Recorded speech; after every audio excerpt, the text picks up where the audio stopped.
겠습니다. 하나님, 오늘도 주의 음성을 듣기 원합니다.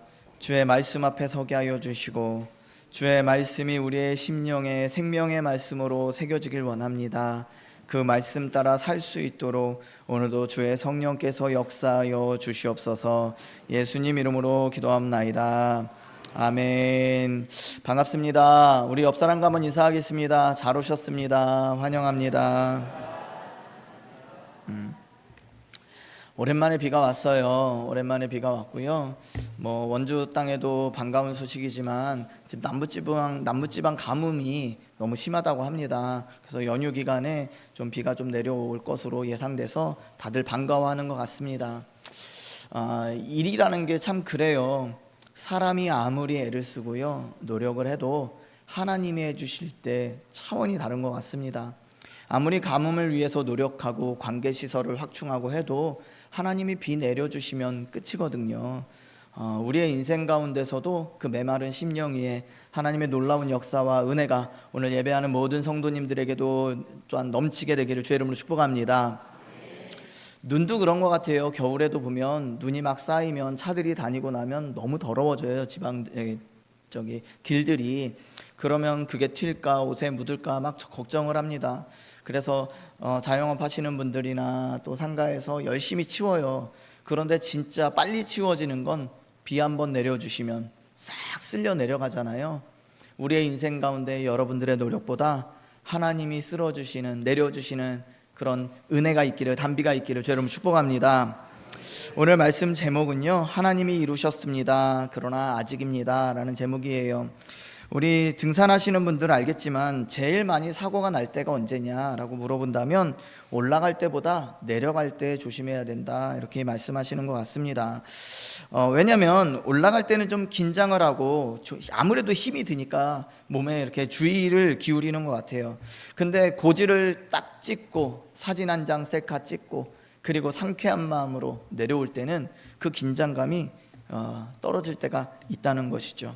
물론 능숙하신 분들은 내려올 때도 조심하긴 하지만 능숙하지 않은 분들, 산을 많이 올라보지 않은 분들은 야, 내가 인생의 이 높은 산을 드디어 올랐구나 하는 그 기쁨에 긴장을 딱 내려놓고 내려오시다가 발목이 접질리거나 이런 낙상의 사고를 당하는 일들이 많은 것 같습니다. 이제 다 거의 내려왔다 하는 순간 사실은 우리가 제일 넘어지기 쉬운 순간인 것이죠. 오늘 본문도 그러한 모습입니다. 느헤미야 6장 15절 보면 우리가 몇 달을 기다려온 그런 소식을 전해주고 있습니다. 말씀해 보니 15절에 성벽 역사가 52일 만인 엘룰월 25일에 끝났다, 이렇게 기록하고 있어요. 공사가 마무리된 것이죠. 성벽이 다 완공이 된 것입니다. 이 16절에서는 대적들이 뭐라고 기록하냐면, 야, 그렇게 방해했는데도 공사가 완료가 됐네, 성벽이 드디어 세워졌네 하면서 인정하고 자기들이 방해했던 모든 것들이 이제 실패로 돌아갔다고 낙심해 버립니다. 그러면서 고백하기를, 이 역사를 우리 하나님이 이루신 것을 그들이 알미니라, 이렇게 느헤미야가 이렇게 기록하고 있어요. 저들도 하나님이 하셨다는 것을 알게 되었다라고 고백한 것이죠. 여기서 이렇게 이야기가 딱 끝나버리면 좋겠는데 성경은 거의 여기서 마무리 짓지 않더라는 것이에요. 바로 다음 절인 17절에 성경의 카메라가 마치 성 밖이 아니라 성 중도 아니라 성 안으로 이렇게 다시 스포트라이트를 비춘 것 같습니다. 거기에 한 사람이 있었는데 그 한 사람이 누구냐면 도비아라는 사람이었어요. 밖에서 이 도비아는 어떤 사람이냐면 예루살렘 성벽이 세워질 때부터 계속 지속적으로 방해를 하던 사람입니다. 성벽이 완성되는 날 그는 성 밖에 있지 않고 예루살렘 공동체 안에 들어와 있었다는 것이죠. 그래서 우리가 오늘 붙들어야 될 한 성경 구절이 하나 있는데요. 그게 어디냐면 고린도전서 10장 12절이에요. 거기 뭐라고 사도 바울이 기록하고 있냐면, 그런즉 선줄로 생각하는 자는 넘어질까 조심하라, 이렇게 말씀합니다. 오늘 설교의 제목이 이렇죠. 하나님이 이루셨습니다. 그러나 아직입니다. 성벽은 분명히 완성되었어요. 하나님이 하셨습니다. 그런데 끝난 것이 아니라는 것입니다. 지난주에 우리는 느헤미야 6장 앞부분을 좀 살펴봤잖아요. 대적들이 느헤미야를 위협해오는 또 이렇게 꼬셔오는, 유혹해오는 세 가지 목소리가 있었습니다. 첫 번째는 오라, 우리가 좀 만나보자, 우리가 좀 화친을 해보자, 초대하는 목소리였고요. 두 번째는 네가 지금 되게 위태롭게 됐어, 큰일 났어, 그러니까 좀 나랑 좀 의논을 해봐, 지혜를 구해야 될 것 같아 라고 하면서 유언비어를 퍼뜨려서 느헤미야에게 나랑 좀 의논하자, 꼭 조언인 것 같습니다. 그리고 선지자를 통해서, 또 예언자를 통해서 네가 지금 위험하게 생겼으니 누군가가 너를 지금 살해하려고 하니 성전으로 피해라 라고 하는 것이에요. 사실 성전으로 피하면 안 되는 이유가 있습니다. 무엇이냐면 성전 안에는 제사장만 들어갈 수 있어요. 그런데 자신의 목숨을 구하고자 성전 안으로 들어갔다면 하나님의 율법을 어긴 게 되고요, 그때부터 예루살렘 공동체는 느헤미야의 영권을 의심하기 시작할 거예요. 그 영적인 지도력에 네가 율법도 지키지 않으면서 우리에게 무슨 하나님의 공동체를 세우려 할 것이냐 하면서 그 영적인 권위가 무너졌을 거예요. 느헤미야는 그런 세 가지 조언에, 대꾸에, 또 초대에 대응하지 않고 묵묵히 자기 자리를 지켰다는 것입니다. 느헤미야는 3번 다 성벽에서 내려오지 않았고요, 그렇게 했더니 오늘 본문의 결과를 보여주고 있어요. 오늘 본문에 보니 15절에 52일 이라고 기록하고 있습니다. 성벽 공사를 며칠 동안 했다고요? 52일 동안 했다고요. 1달 반, 2달이 채 안 되게 공사를 했다는 것입니다. 이 숫자가 중요해요. 왜냐 중요하냐면 52일이 어떤 영적인 의미를 갖는 것이 아니라 52일이라는 기간이 중요해요. 이 숫자는요, 2개의 시간과 한번 나란히 좀 두고 저울질하면서 좀 봐야 되는데요, 그 부분이 무엇이냐면 이스라엘 공동체가 바벨론의 포로 생활을 하다가 돌아왔을 때가 언제냐, 그리고 그때부터 지금까지 얼마의 시간이 흘렀느냐라고 하는 것이죠. 에스라 1장부터 이렇게 쭉 보면 수룹바벨이라는 사람이 고레스 칙령에 의해서 이스라엘 백성들이 바벨론에서부터 처음으로 이제 유대 땅으로 복귀하기 시작합니다. 귀환하기 시작해요. 그렇게 시작하고 난 이후에 이 이스라엘 공동체가 유다 땅에서 이제 조금씩 재건 사업들을 했을 거 아니에요. 그렇게 시간이 지나고 느헤미야가 당도하기까지 몇 년 정도가 지났냐면, 오늘 성경에서 기록하고 있지는 않지만 신학자들은 파악하기를 그 횟수가 140년 정도 됐다고 생각합니다. 몇 년이라고요? 140년. 그러면 생각해 보세요. 140년 동안 뭘 했겠어요? 처음에 에스라서에 보면요, 와서 우리가 왜 이렇게 됐을까라고 고민하면서 우리가 하나님의 율법을 어기고 우상을 섬겼더니 하나님이 나라를 망하게 하시고 우리를 바벨론으로 보내셨구나, 예레미야의 예언대로 그렇게 되었구나. 그런데 70년이 지나니 하나님이 다시 돌아오게 하셨잖아요. 그것 또한도 하나님의 계획대로 되었구나. 야, 하나님의 말씀은 영원하구나, 하나님의 말씀은 틀림이 없구나. 그러니 우리가 다시금 하나님을 섬길 수 있도록 성전을 재건하자 했다는 것이죠. 그래서 성전을 열심히 재건해요. 물론 중간에 방해가 있어서 어려움을 겪었지만 수십 년을, 십수년을 통해서 성전을 건축해요. 그런데 성전을 건축하고 나니 힘에 부치는 거죠. 자신들의 삶이 고단한 거예요. 성전 세우느라고 자신의 일터도, 또한 어떤 생활도, 자신의 장막도 돌보지 못했어요. 그러면서 시간이 하루하루 지나다 보니까 어떤 마음이 생기냐면, 와, 힘들다 했을 거예요. 근데 거기에 힘듦이 자신들의 힘듦으로만 끝나는 것이 아니라 주변의 대적자들이 자꾸 와서 도둑질해가고 험담하고, 자신들이 뭔가 사회적으로 진출하려면 방해하고, 암몬 사람, 사마리아 사람, 이 사람들이 유대 공동체가 단결하고 화합하고 뭔가 세워지는 걸 계속 지속적으로 방해하더라는 것이죠. 밭일하기도 바쁜데 자신의 생활을 유지하기도 쉽지 않더라는 거예요. 그러면서 알았을 거예요. 우리가 지금 뭐 때문에 이렇게 힘든가. 성전은 세워놨는데 성벽이 없구나. 도둑이 들어와도 막을 수가 없구나.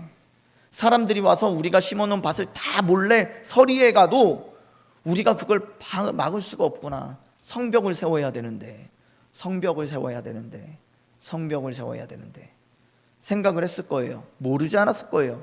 그런데 그렇게 세월이 140년이 흘렀다는 거죠.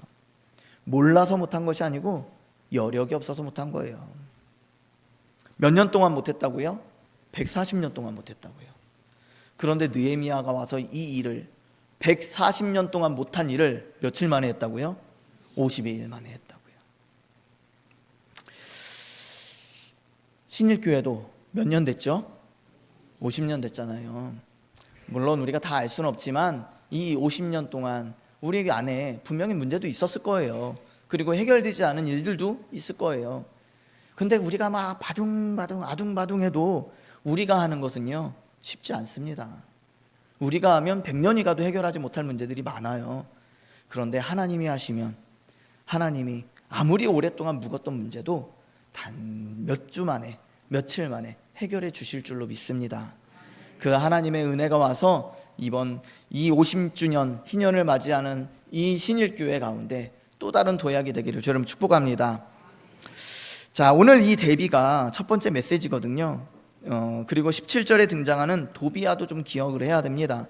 도비아는 암몬 사람으로 느헤미야를 조롱하고 협박하고 해치려는 음모까지 꾸몄던 사람입니다. 2장에서도 등장하고요, 4장에서도 등장하고 6장 앞에서도 계속해서 등장합니다. 대적자로 등장해요. 방해꾼으로. 그런데 이 사람의 이름이 보면 기가 찹니다. 히브리어로 보면 여호와는 선하시다라는 뜻을 갖고 있어요, 도비아가. 그리고 그 사람의 아들도 있는데요, 이 사람의 아들의 이름이 여호하난인데, 이 여호하난이라는 뜻의 이름의 뜻은 뭐냐면 여호와는 은혜로우시다라고 해요.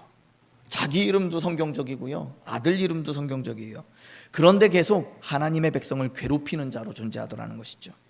이름만 보면 신실한 사람 같아요. 믿는 사람 같습니다. 말도 얼마나 신앙적으로 잘하는지 몰라요. 느헤미야에게 다가와서 야, 네가 위험해. 그런데 그가 실제로 한 일은 하나님의 백성을 무너뜨리고자 했다는 것입니다. 오늘 본문을 읽는 열쇠가 여기에 있습니다.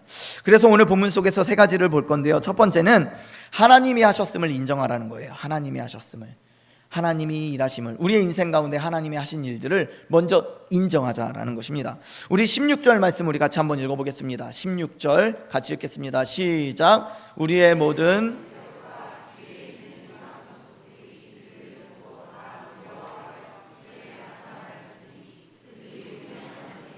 이 역사를 이루신 것을 알미니라. 아멘.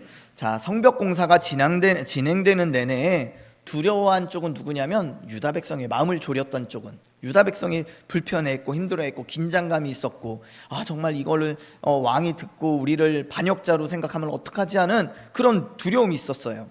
그 마음을 알고 대적자들은 계속 조롱하고 군사적으로 위협하고 심지어 공격할 준비까지, 무기를 들고 군사들까지 일으키고 소문을 퍼뜨렸습니다.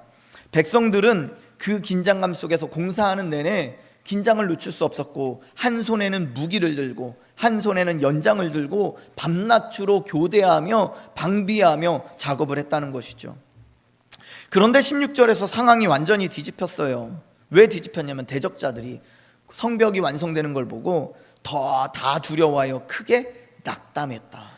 야, 저들이 드디어 든든해졌구나, 단단하게 섰구나, 이제 우리에게 위협이 되겠구나 라는 것이에요. 이렇게 두려워한 사람들은 대적들이었어요. 자기들이 하나로 뭉쳐서 온갖 방법을 다 동원했는데도 불구하고 이 일을 막지 못했다는 것입니다. 그 순간 그들은 인정할 수밖에 없었어요. 우리가 그렇게 방해하고 그렇게 수를 쓰고 그렇게 괴롭혔는데도 불구하고 저 일이 완공되는 걸 보니, 야, 이건 사람이 한 일이 아니구나 라고 인정했다는 것이죠. 16절 마지막을 한번 볼까요? 16절 마지막에 보면요, 그들의 고백이 이렇습니다. 이 역사를 우리 하나님이 이루신 것을 그들이 알미니라 라고 기록하고 있습니다. 자, 놀랍잖아요. 이 고백을 한 사람이 느헤미야가 아니라는 거죠. 유다 백성이 아닙니다. 대적자들이 알았다. 야, 이건 하나님이 하셨구나 라고 고백했다는 것입니다. 하나님이 일하시면 반대하는 사람들의 입에서도 인정이 나옵니다. 우리가 진짜 들어야 될 말들이 그런 말들인 것 같아요. 이야, 저 교회는 진짜 그들이 믿는 하나님이 역사하시는구나. 야, 저 친구는 진짜 교회 다닌다더니 저 사람은 하나님이 돕는구나. 우리가 진짜 들어야 될 말들은 그런 말들인 것 같아요. 하나님이 일하시면 반대하는 사람들의 입에서도, 믿지 않는 자들의 입에서도 우리를 인정하는 말이 나올 거라는 것이죠. 그래서 예레미야 33장 2절은 이렇게 기록합니다. 우리 같이 한번 읽어보겠습니다. 시작. 이를 행하시는 여호와, 그것을 만들며 성취하시는 여호와, 그의 이름을 여호와라 하는 이가 이와 같이 이르시도다. 아멘. 시작하시는 분도 하나님이시고요, 성취하시는 분도 하나님이시고요, 이를 진행하시는 분도 하나님이신 줄로 믿으시기 바랍니다. 우리의 인생 가운데 우리가 하는 일보다 하나님의 일하심이 반드시 나타나야 되고요, 우리는 하나님의 일하심을 반드시 인정해야 되고요, 하나님의 일하심을 진정으로 목격하고 보아야 한다는 것입니다. 여기서 우리가 붙들어야 될 것이 있어요.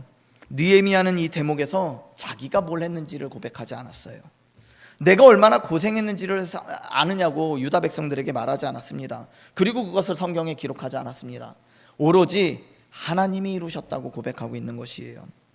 시편 127편 1절 말씀 읽어보면요, 이렇게 기록하고 있어요. 여호와께서 집을 세우지 아니하시면 세우는 자의 수고가 헛되며 여호와께서 성을 지키지 아니하시면 파수꾼의 깨어있음이 헛되도다. 아무리 노력해도, 아무리 눈뜨고 방비해도 작정하고 하나님이 지켜주시지 아니하시면 작정하고 속이는 자들에게 넘어가게 되어 있다. 아무리 내 재산을 지키려고, 아무리 속지 않으려고 대비를 해도요, 아무리 인터넷에서 이런 거 속지 말라고 보이스피싱 막으려고 막 이런 거 주의하라고 해도요, 하나님께서 지혜 주시지 아니하시면 훅 넘어가게 되어 있는 거예요.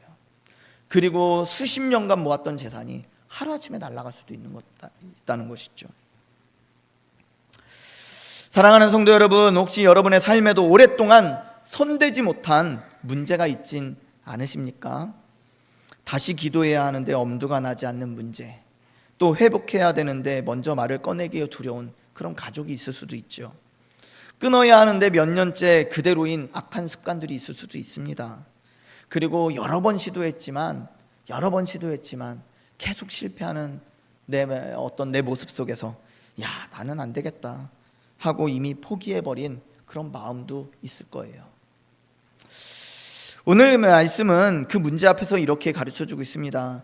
사람이 140년 동안 손대지 못한 일도 하나님이 시작하시면 52일 만에 되는 것이죠.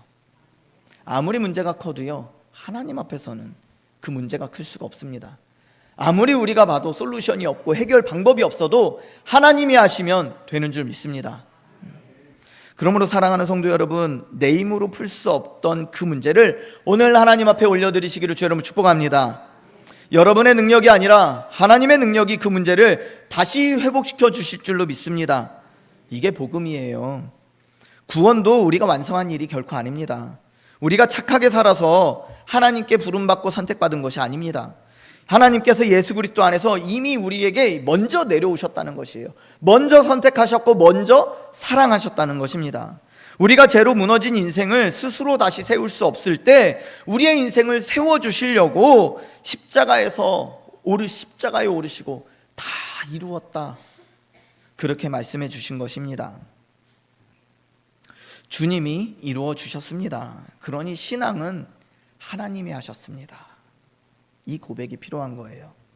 우리의 인생의 연수가 몇 년이든 하나님이 하셨습니다. 이 고백이 일어나야 되고요. 죄송한 얘기입니다.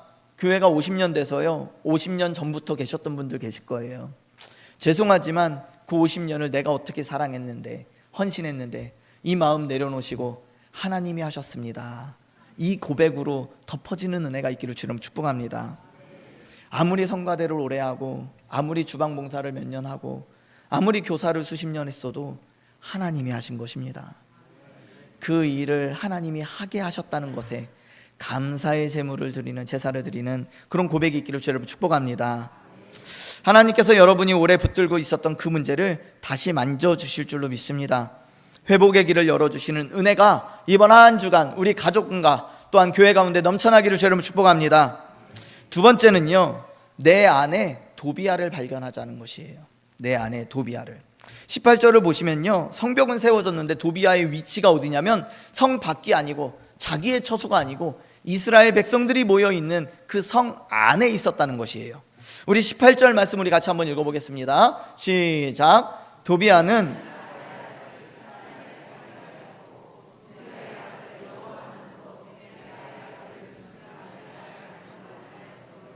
유다에서 그와 동맹한 자가 많음이라. 아멘. 자, 집에 도둑 들었다는 얘기를 들어보면요, 문을 부수고 들어오는 경우는 없습니다. 열린 문으로 들어오는 경우가 훨씬 많아요. 보이스피싱도 그래요. 내 핸드폰에 내가 앱을 깔아 주었기 때문에 정보가 털리는 거거든요. 누가 강제로 들어와서 내 핸드폰을 열어서 내 정보를 캐내가는 게 아니에요. 내가 문을 열어주었기 때문인 것이죠. 담장을 아무리 높이 쌓아도요, 안에서 문을 열어주면 소용이 없는 것입니다. 오늘 본문이 정확히 그 이야기를 들려주고 있는 것이에요. 17절도 한번 볼까요? 17절 말씀을 우리 같이 읽어보겠습니다. 시작.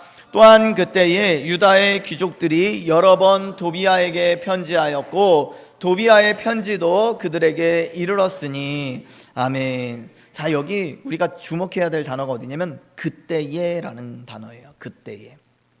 이 시기가 중요합니다. 왜냐하면 이 때가 언제냐면 성벽이 완성된 바로 그때라는 것이죠. 유다의 귀족들은요, 그 성벽이 완공될 때에 도비아와 편지를 주고받았다. 편지는 친한 사람들끼리 주고받는 것이잖아요.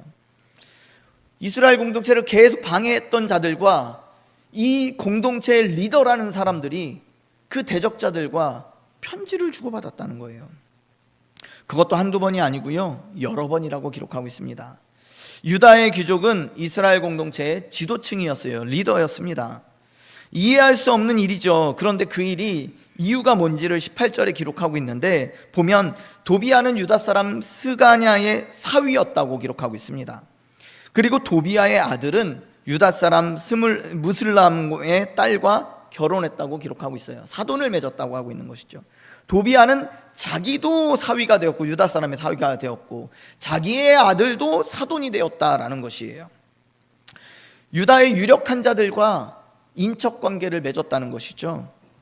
그래서 유다에서 그와 동맹한 자들이 많았다. 아마 그 사돈도 유다에서 유명한 사람들이었거나 귀족들이었거나 유력자들이었겠죠. 그들과 친하게 지내면서 관계를 맺고 또 유대하고 연대하고 있었다는 것입니다. 그 무기로 뚫지 못한 성벽을 그는 혼인과 이해관계로 공동체 안에 들어올 수 있었던 것이에요. 칼로 못 들어온 자리에 사돈이라는 이름으로 들어와서 공동체에 함께 구성원으로 머물러 있었다는 것입니다. 우리 여기서 오해가 없어야 되는데요, 이 말씀은 믿지 않는 사람들과 이웃과 담을 짓고 살아라 그 얘기를 하는 것이 아닙니다. 믿지 않는 가족과 인연을 끊으라는 말도 더더욱 아닙니다. 우리 주님도 세리와 죄인의 친구가 되셨고요, 그들과 얼마나 많이 교제했는지 모릅니다. 오히려 우리는 이웃과 믿지 않는 이웃과도 잘 지내야 합니다. 가정에 믿지 않는 식구가 있다면 그분을 끊어내는 것이 아니라 그분을 위해 더 섬기고 사랑하고 기도해 주어야 하는 것이죠. 다만 본문이 문제 삼는 것은 관계 자체가 아니라 그들과 어떤 관계에 있느냐가 아니라 그 사람이 누가 누구에게 영향력을 발휘하고 있는가 하는 어떤 인생의 영향력의 방향을 얘기하고 있는 것이에요. 자, 어떤 사람과 친하게 지내는데 관계는 내가 영향을 주든 그 사람이 나한테 영향을 주든 반드시 서로 영향을 주고받게 되어 있습니다. 그런데 그런 사람과 내가 친분을 가지며 내가 그 사람을 하나님께로 인도하고 있는지, 아니면 그 사람이 나로 하여금 하나님께로부터 멀어지게 하고 있는지, 그 관계 안에서 누가 더 많은 영향력을 발휘하고 있느냐라는 것이죠. 그래서 고린도전서 15장 33절에서는요, 사도 바울이 속지 말라, 악한 동무들은 선한 행실로 더럽힌다 이렇게 기록하고 있습니다. 선한 행실인 것처럼 보이지만 너희를 더럽힌다라고 경계하고 있는 것이죠. 우리 조금 다른 이야기를 한번 해볼까요? 우리 교회 어르신들 가운데서는 주의를 지키시는 것 하나 때문에 집안에서 미움을 받으셨던 분들도 계실 거예요. 우리 원주에도요, 장이 서요. 장이 5일장이 서나요? 5일장이 서죠. 보통 5일장, 좀 이 텀이 길면 10일장 이렇게 하잖아요. 그럼 왜 대한민국은 5일장, 10일장일까요? 왜 그럴까요? 왜 5일마다 장을 서고 왜 5회 단위로 서울까요? 그게 왜 그러냐면요, 우리 원래 전통법에 의하면 우리가 일하고 쉬는 게 4일이라고 하루 쉬어요. 더 길게 가면 9일이라고 하루 쉬어요. 그래서 쉬는 날에 장이 서는 거예요. 사람들이 농사 짓지 않고 쉴 때. 그런데 생각해 보세요. 우리는 며칠이라고 쉬죠? 요새는 좀 바뀌어가지고 5일이라고 이틀 쉬지만 전통적으로 한다면 원래 며칠이라고 쉬어요? 6일이라고 하루 쉬어요. 그러면 첫날을 같이 시작하면 우리 가족들은 다 밭에 나가서 일할 때 나는 쉬어야 되는 거예요. 이게 웃긴 게요, 남들 다 쉴 때 나 일하는 건 티가 안 나거든요. 근데 남들 다 일할 때 나 쉬는 건 그렇게 티가 나요. 그러니까요, 농사 짓는 그 농경사회에서 주의를 지킨다는 건 엄마, 아버지, 형, 누나, 동생 다 밭에 가서 일할 때 자기는 교회 가서 예배 드리는 거예요. 남들 다 일할 때 논다, 게으르다, 자기밖에 모른다, 이기적이다, 그런 평가를 들어야 하는 거예요. 주일 성수는요, 만만한 게 아니었어요. 그 모든 가족들의 비난을 감당하면서 예배를 사모해야 됐던 것이죠.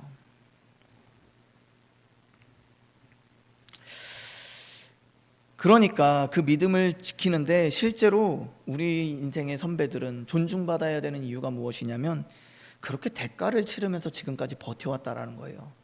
그렇게 버텨서 자녀들에게 믿음의 유산을 좀 물려주고 싶은 게 그게 우리 어른들의 마음이라는 것이죠. 주일 성수 하는 게 아침부터 저녁까지 예배 드리는 거 그 정도가 아니었어요. 모든 사람들에게 배척당할 만큼 그 예배를 사모하고 지키려고 사수해온 우리의 어른들의 그 노고를 우리 젊은이들은 기억해야 된다는 것입니다. 자, 그 세대의 눈물 위에 우리가 이제는 편안하게 예배당에 와서 예배 드릴 수 있게 되었다는 것이죠. 자, 그러면 또 우리 어른들도 이해하셔야 될 게, 그럼 젊은 세대는 편할까요? 그렇지 않습니다. 어려움의 모양이 달라졌을 뿐이에요. 우리 청년들은요, 주일 아침에만 하는 시험들이 있어요. 그리고 주일에만 하는 대회 경기가 있어요. 그리고 주일에는 학원 특강이 수업이 너무 많아요. 주말에도 근무가 있고요. 또 오래전부터 계획한 가족여행이 있다는 것이죠. 아무도 교회 가지 말라고 해요. 가지 말라고 하지 않아요. 하던 대로 해요. 그런데 이때는 좀 빠져도 괜찮지 않겠니? 라고 얘기하는 것이죠. 그래, 마음껏 신앙생활해. 그런데 이 시험은 치러야 네가 직장 가잖아. 그냥 우리가 섬겨야 될 이 날에 조용히 다른 일들이 많아지기 시작했다는 것이에요. 예전에는 밖에서 핍박하고 그러면 안 된다고, 너밖에 모르냐고 막 비난하고 막아섰어요. 그런데 지금은 그런 소리는 없어요. 그런데 안에서 일어나요. 성벽이 없어서 무너지는 것이 아니라 성 안에 도비아가 많아졌어요. 여기서 도비아는 단순히 한 사람의 이름이 아닙니다. 겉으로는 그럴듯하고 익숙해 보이지만 내 안에서 예배와 순종의 자리를 조금씩 밀어내는 우리의 마음과 생각, 가치관들을 가리키는 것이에요. 처음에는 큰 죄처럼 보이지만 결국 하나님보다 다른 것들을 더 편하게 여기는 만드는 그 내면의 유혹들이 도비아처럼 한 사람, 두 사람, 세 사람 많아지기 시작하면 어느 순간 내가 예전의 모습을 다 잃어버리고 그냥 세상 사람들과 별반 다르지 않은 그 모습으로 살아가게 되더라는 것입니다. 예배는 우리 안에 들어와 있는 도비아는 무엇입니까? 사람을 지목하려는 것이 결코 아니고요, 우리 안에 있는 가치관들을 가리키는 것이에요. 예배는 남는 시간에 드리면 된다고 생각할 수도 있고요, 교회에서 내가 무엇을 드릴까 보다 예배 가서 내가 무엇을 얻을까 하는 계산하는 마음이 있을 수 있습니다. 주일을 여러 일정 가운데 똑같은 일정 가운데 하나 정도로 미뤄두는 습관이 생길 수도 있어요.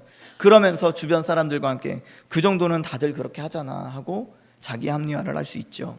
그런 익숙한 목소리가 내 안에 가득할 수 있습니다. 이런 것들은요, 내 안에 신앙의 문을 부수고 들어온 게 아니에요.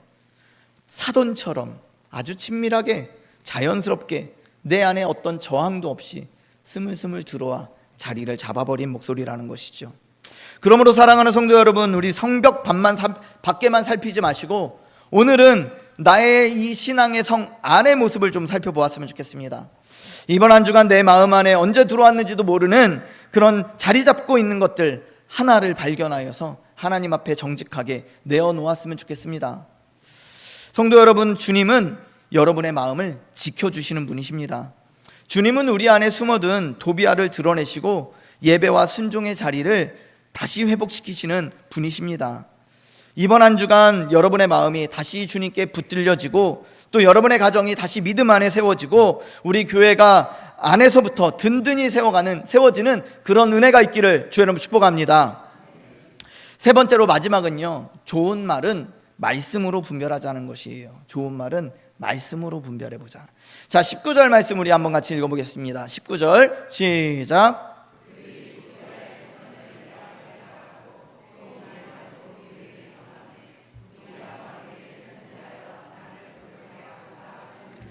아멘. 자, 19절은 짧아요. 이 내용이 길진 않습니다. 그런데 이 안에 세 가지 사건이 겹쳐 있습니다. 첫 번째는 사람들이 느헤미야 앞에서 도비아의 선행을 말했다는 것이고요. 두 번째는 그들이 느헤미야의 일을 도비아에게 전했다는 사건이고요. 세 번째는 도비아가 그 정보를 가지고 느헤미야를 협박하는 편지를 보냈다는 것이에요. 이 세 가지가 지금 한 줄로 이어져 있는데 이걸 이제 우리가 의역하면 이렇습니다. 먼저 사람들이 이렇게 말했을 거예요. 총독님, 느헤미야님, 도비아 그 사람 보면 알고 보면 참 좋은 사람입니다. 괜찮은 사람이에요. 좀 오해가 있으신 것 같아요. 좀 편견이 생기신 것 같아요. 그 사람 그동안 우리한테 좋은 일도 많이 했습니다. 근데 가까이 두면 도움이 되지 적으로 둘 사람은 아닙니다. 느헤미야를 위협하지 않았죠. 비난하지도 않았습니다. 조언처럼 보였고요. 심지어 걱정해 주는 말처럼 들렸습니다. 그런데 그 좋은 말의 끝은 무엇이었냐면 도비아가 내게 편지하여 나를 두렵게 하고자 하였다. 협박이었다는 것이죠. 도비아를 칭찬하고 그에 대한 좋은 평가로 다가왔지만 끝은 느헤미야를 두렵게 하고 결국 자기들의 원하는 모습을 얻고자 하는, 이익을 얻고자 하는 협박으로 마무리했다는 것입니다. 사도 바울도 고린도후서 11장 14절에 보면 이것은 이상한 일이 아니니라 사탄도 자기를 광명한 천사로 가장한다고 기록합니다. 우리를 무너뜨리는 것은 때로는 대부분 무섭게 생기지 않았습니다. 오히려 반듯하고 친절하고 또 나이스하고 신앙적으로 들리고 좋은 말인 것처럼 들립니다. 지난주 본문에서도 그랬죠. 하나님의 전으로 피하자 선지자가 느헤미야에게 얘기했어요. 그 말 자체가 위험하지는 않았습니다. 그런데 그것이 가리키는 방향은 느헤미야를 무너뜨리려고 했다는 것이죠. 예수님도 마찬가지 일을 겪으셨어요. 주님을 팔아넘긴 사람은요, 밖에서 온 사람이 아닙니다. 3년을 함께 다니고 같은 상에서 밥을 먹던 제자였어요. 그가 사용한 방법도 비난이나 핍박이 아니었습니다. 조롱도 아니었습니다. 입맞춤이었어요. 사랑하는 성도 여러분, 사실 우리는 모두 마음의 성벽을 지키지 못한 사람들입니다. 하나님보다 내 욕심을 더 사랑했고 말씀보다 사람의 말을 더 두려워했고 은혜를 받고도 다시 마음의 문을 열어서 죄를 들여놓았던 사람들입니다. 그런데 예수님은 그런 우리를 정죄하러 오신 것이 아니라는 거죠. 주님은 우리를 구원하기 위해서 오신 분이지 책망하고 정죄하고 비난하려고 오신 분이 아니시라는 것입니다. 거기서 건져주시기 위해 오셨다는 것입니다. 우리가 뚫어놓은 죄의 틈을 주님께서 자기 몸으로 막으셨습니다. 우리가 무너뜨린 자리에 주님이 십자가를 세우시고 우리가 받아야 할 죄의 값을 대신 주님이 담당하셨습니다. 그러므로 우리를 지키는 것은 우리의 의지나 분별력이 아닙니다. 우리가 스스로 거룩해지려고 하는 것이 아닙니다. 십자가에서 우리를 끝까지 사랑하신 예수 그리스도의 은혜로 막아지고 세워지는 것입니다. 그렇게 회복되는 것입니다.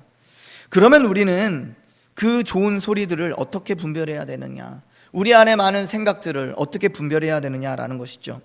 세 가지만 기억하면 좋겠습니다. 첫 번째는 말이 아니라 열매를 봐야 한다는 것입니다. 그 사람이 뭐라고 하던가 보다 그래서 무엇이 세워지는가라는 것이죠. 도비아의 선행은 많은 이야기가 되었지만 그가 세운 것은 하나도 없었습니다. 그에게는 열매가 없었다는 것이죠.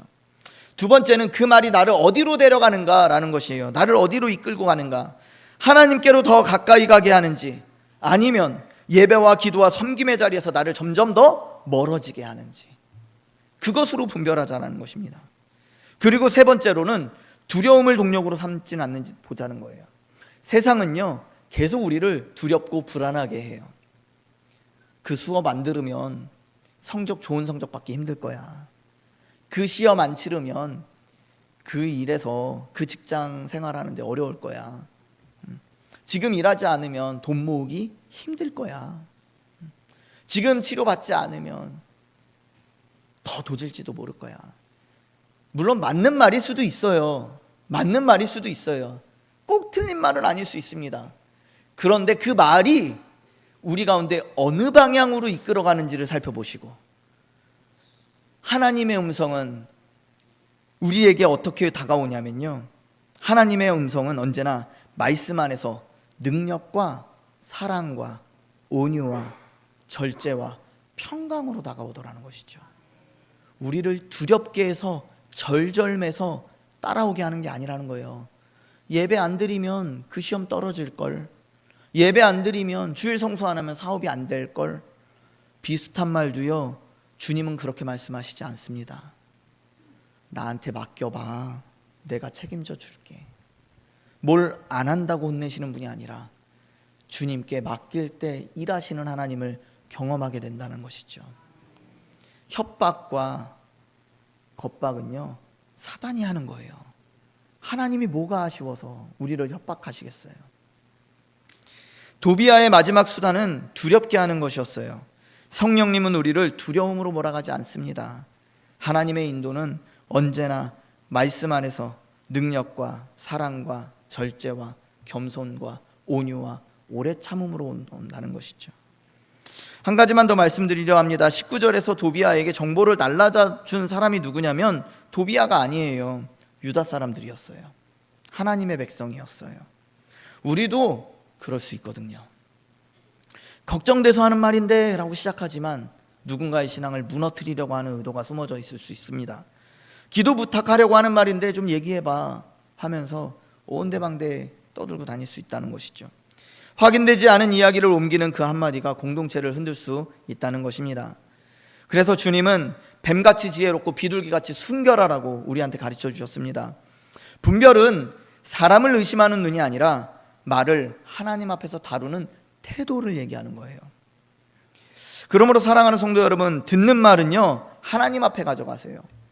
그리고 우리가 뱉어야 될 말은요, 하나님 앞에서 다시 한번 걸러내시기 바랍니다.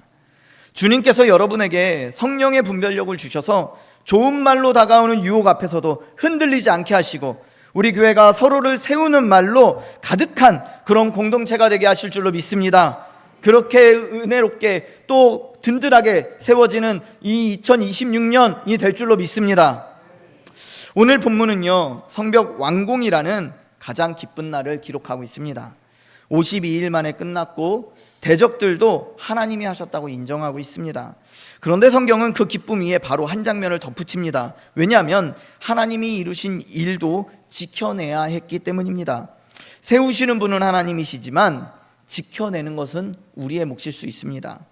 우리의 인생에도 성벽이 세워지는 순간들이 있을 것입니다. 오래 기도하던 문제가 풀려져요. 아팠던 몸이 오랫동안 병상에 있었던 몸이 회복됩니다. 어려웠던 일들이 정리되고요, 이제 은혜가 막 가득해서 집회가 끝날 수 있습니다. 근데 그때가 진정 조심해야 되는 때라는 것이죠. 목사가 바뀌어서 새로운 목사가 부임해서 교회를 은혜롭게 세워가고 지난 50년의 여러 가지 수건된 묵었던 문제들을 해결하고 그러면 너무너무 좋고 행복할 거예요. 그런데 그때 조심해야 된다는 것이죠. 우리가 긴장해야 될 때는 문제가 많을 때가 아니라 문제가 해결될 때 더 기도가 필요하고 더 영적인 긴장감을 갖춰야 한다는 것입니다. 그러면 이 50년을 발판으로, 이 희년을 발판으로 2027년은 또한 새로운 사업으로 교회가 더욱더 성장하고 우리의 가정들이 더욱더 회복될 줄로 믿습니다. 그래서요, 산에서 내려올 때 사고가 나듯 기도가 응답된 다음에 기도가 멈추고 은혜를 받은 다음에 마음이 느슨해지는 것입니다. 그렇기 때문에 선줄로 생각하는 자는 넘어질까 조심하라. 이 사도 바울의 교훈을 마음에 새기시기 바랍니다. 그래서 먼저 마음을 지키시기 바랍니다. 잠언 4장 23절에 보면요, 이렇게 기록하고 있습니다. 모든 지킬 만한 것 중에 더욱 내 마음을 지키라. 생명의 근원이 이에서 남이니라. 무엇을 지키라고요? 마음을 지키라고요. 마음의 성벽을 지키시는 우리 성도님들 되시길 바랍니다. 그리고 성벽보다 중요한 것이 그 안에 사는 사람의 마음입니다. 성벽이 아무리 튼튼해도 안에서 문을 열면 소용이 없는 것입니다. 반대로 마음이 하나님께 딱 붙어 있으면 형편이 초라해도 그 사람은 절대 무너지지 않는 것입니다. 그래서 이번 한 주간 세 가지만 좀 한번 시도해 보았으면 좋겠습니다. 먼저 첫째는 하나님이 하신 일을 하나를 기억하고 감사했으면 좋겠습니다. 지난날의 나의 인생의 지난날의 삶 속에서 한 가지만, 또 교회적으로는 지난 50년 동안 하나님이 하신 일들을 딱 한 가지만 하나님이 하셨습니다 라고 고백하며 감사하면 좋겠습니다. 내가 한 것이 아니라 하나님이 하신 것입니다 라고 고백했으면 좋겠습니다. 그리고 두 번째는 내 안에 들어와 있는 도비아를 발견해서 하나님 앞에 내어놓았으면 좋겠습니다. 사람을 찾지 마시고 내 마음 안에 유혹의 목소리들을 한번 하나님 앞에 올려드리자라는 것이죠. 그리고 그렇게 문제가 해결됐으면 응답받은 자리에서도 기도를 멈추지 않고 끊임없이 은혜의 자리로 나오게 해달라고 그렇게 간구했으면 좋겠습니다. 다 됐다고 생각하는 그 자리에서 한 번 더 무릎을 꿇어봤으면 좋겠습니다. 사랑하는 성도 여러분, 우리를 지키는 것은 우리의 영리함이 아닙니다. 모든 유혹을 이기시고 우리를 위해 십자가를 지신 주님의 은혜입니다. 그렇기 때문에 그 주님께서 여러분의 무너진 자리를 다시 세우신 그 자리를 끝까지 지켜주시기를 원합니다. 대적이 넘볼 수 없는 그런 믿음의 성벽이 여러분의 삶과 가정과 우리 교회 위에 든든히 세워지기를 우리 주 예수 그리스도의 이름으로 축원합니다. 아멘. 우리 같이 찬양하고 기도하면 좋겠습니다. 주님 다시 오실 때까지.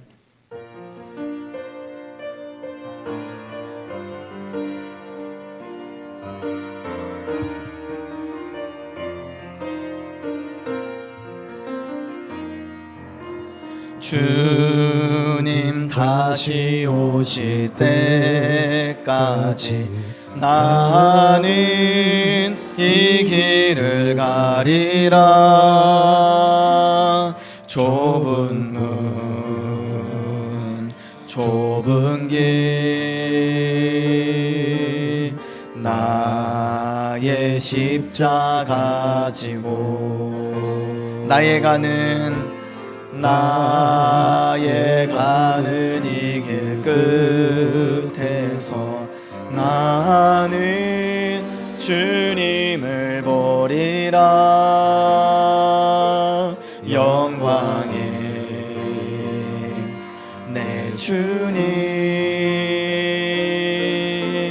나를 맞아주시리. 주님 다시 오실 때까지 나는 일어나 달려가리라. 주의 영광 온 땅 덮을 때 나는 일어나 노래하리. 내 사모하는 주님 온 세상 구주시라. 내 사모하는 주님 영광의 왕이시라.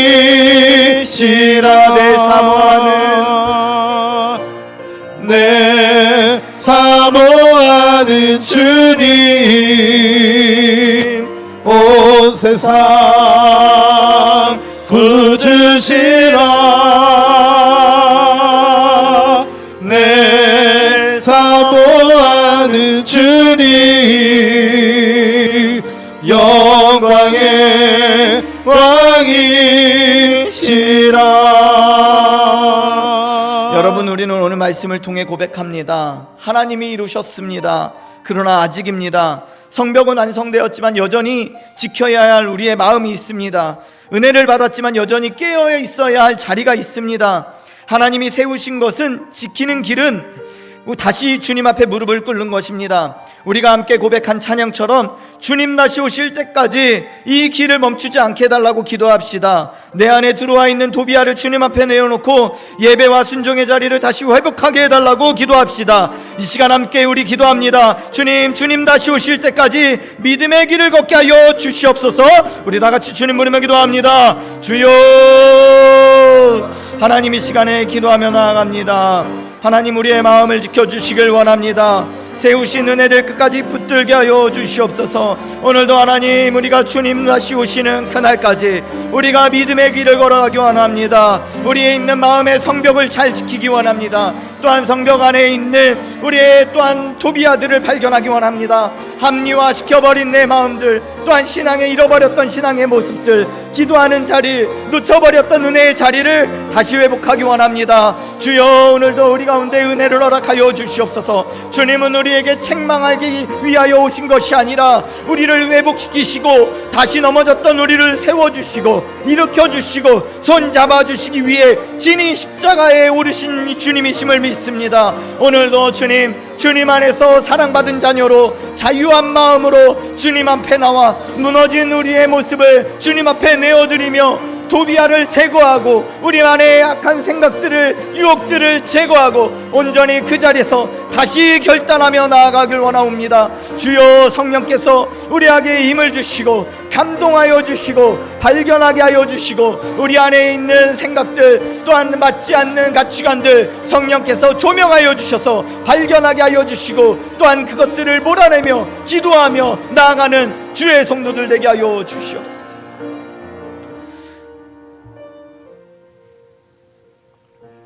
주님, 고백합니다. 다 하나님께서 하셨습니다. 우리가 지금까지 아등바등 살아왔을지라도 주님이 지켜주셨기에 생명도, 가정도, 교회도 세워져 있는 줄 믿습니다. 비록 우리 삶에 무너진 부분이 있을지라도 주님 앞에 올려드립니다. 그래서 주님이 회복해 주셔서 우리가 사람들에게 영향을 받는 것이 아니라 빛과 소금으로 세상을 비추는 그런 성도로 살아갈 수 있도록 회복시켜 주시옵소서. 예수님 이름으로 기도합나이다. 아멘.